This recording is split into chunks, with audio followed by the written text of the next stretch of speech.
Hi, Mark Anthony here to show you one of the funnest, easiest recipes. I'm going to make a chicken skillet pie. Instead of chicken pot pie, we're going to do a chicken skillet pie.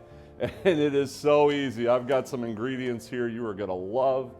And it's just one skillet right here. I'm using the Salad Master. This is an 11-inch pan.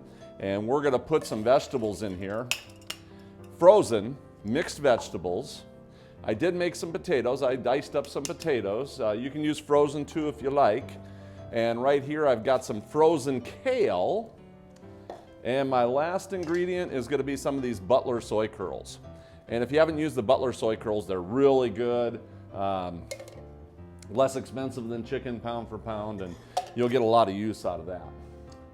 And then I'm going to need, and that was 1 cup apiece. So we got 1 cup, 1 cup, 1 cup, 1 cup. So equal amounts. You can actually add some peppers and onions to it, things like that. But my wife, she just does not like the cooked peppers and onions, so I'm not putting it in there. But yeah, you can add a couple more ingredients there if you like. And this right here is just a chicken stock without the chicken. I'm actually using 4 cups of water, and then I mixed it with some of these Butler chicken style seasoning. So that's all you've got to do. We're going to kick this baby on high. As soon as it comes to a boil, then you're going to drop it right down to low, because these are those really good surgical steel pans. You don't have to cook it at a hot temperature. I just need to get it heated up and then just bring it on low for about 20 minutes. So that's what we're going to do right here. It's going to take about 20 minutes. And in the meantime, since I've got a little time to spare, I'm going to work on some of these puff pastry doughs. Now these puff pastry doughs, you can get them in the grocery store. They've got a little paper in between here.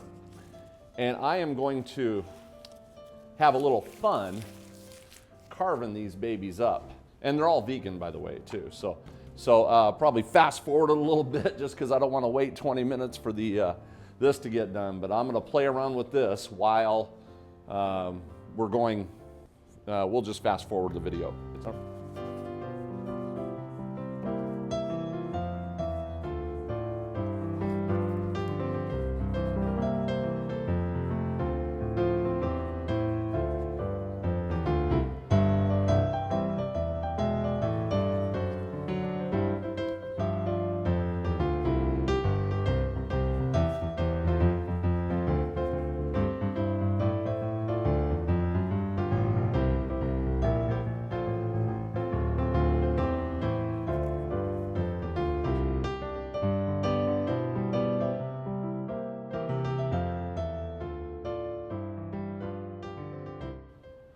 Okay, everybody. Hi, how we doing? Hey, I'm just working on some little floury things here, and looks like our skillet is pretty much ready to go.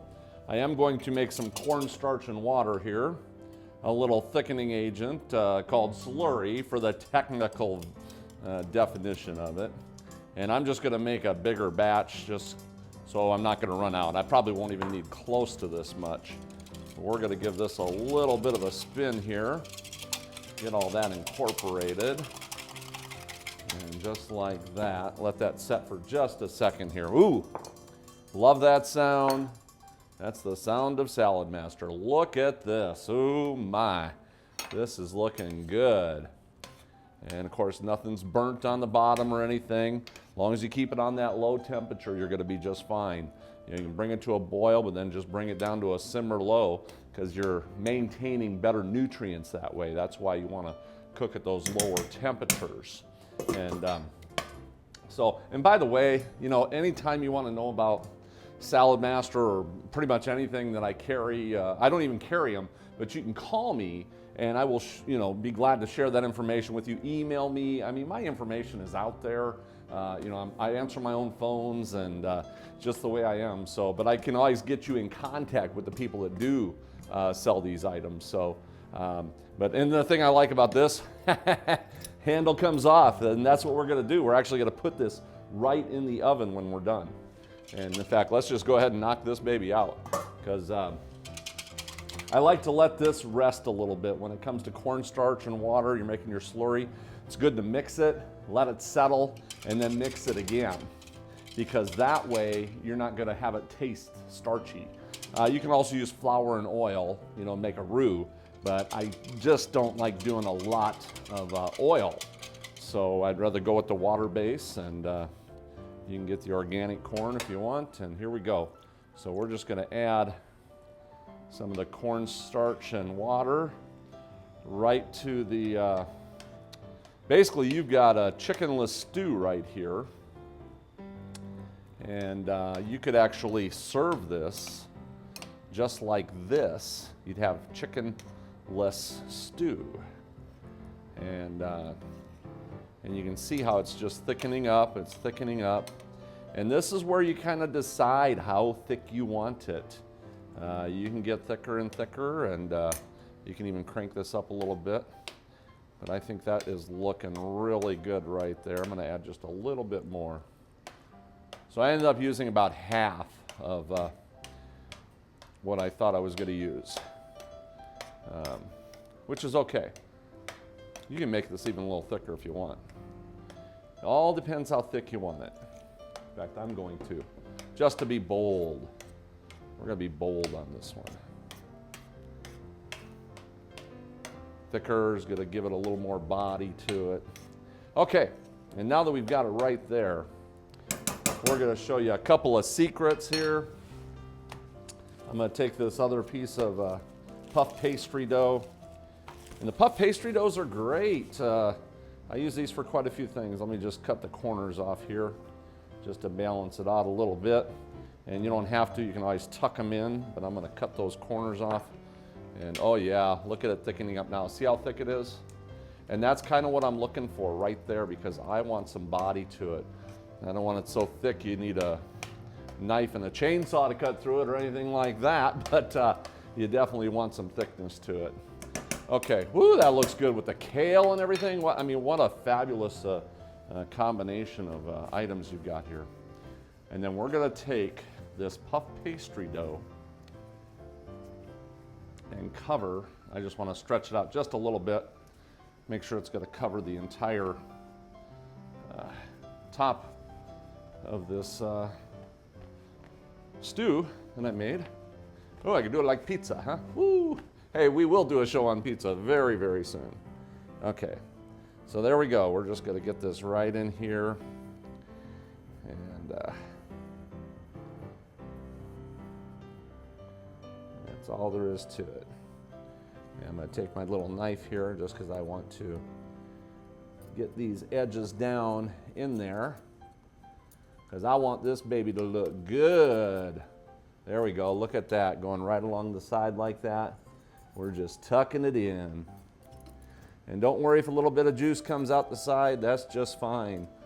That's gonna give it some personality. And now that you got it like that, let me grab some water here. There's a couple ways you can do this. I'm gonna do some little flouring things. There's a lot of people that will actually do egg.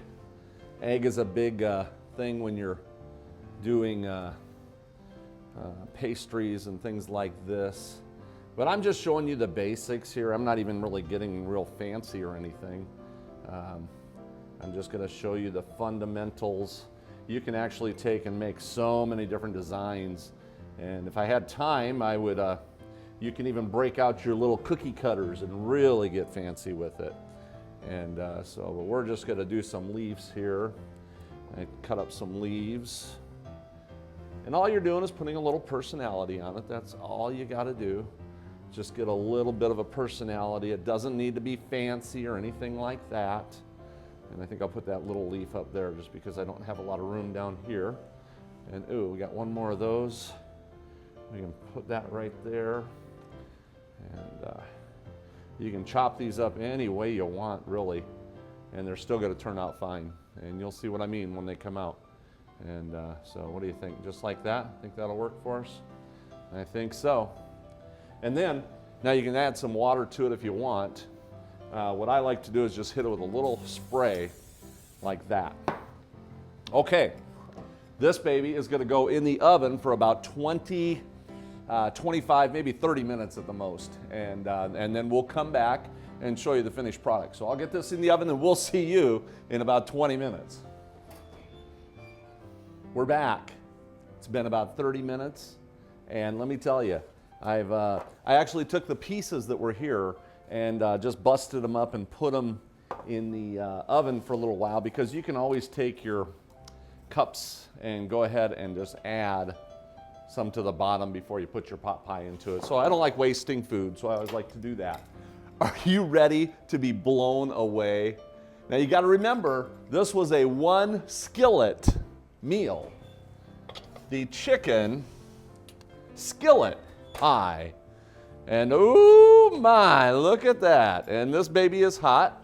That's why I love these Salad Master pans. You can just put the thing on anywhere you want. And look at that. Ooh, all ready to go. You've got a nice little presentation, and you can chop it up and be ready to eat. Now, I do let this cool. I will let this cool for about 10-15 minutes, because what's going to happen is the chicken stew, basically part of it, is going to tighten up. And it's going to make it a little bit thicker so it doesn't just go like this and go running all over the plate. So, but it's that easy. Is that the most awesome thing that you've seen in a long time? 1 pan, you just put your ingredients in there with some chickenless stock, you thicken it up with some cornstarch, you put the puff pastry dough on it, and that fast, throw it in the oven, and you've got a chickenless pot pie that is absolutely delicious. So make sure that you definitely share this one with your friends, try it out at home, and keep watching those videos, because we got a whole bunch more coming to you that you are absolutely going to love. So this is Mark Anthony, and we'll see you next time in the kitchen.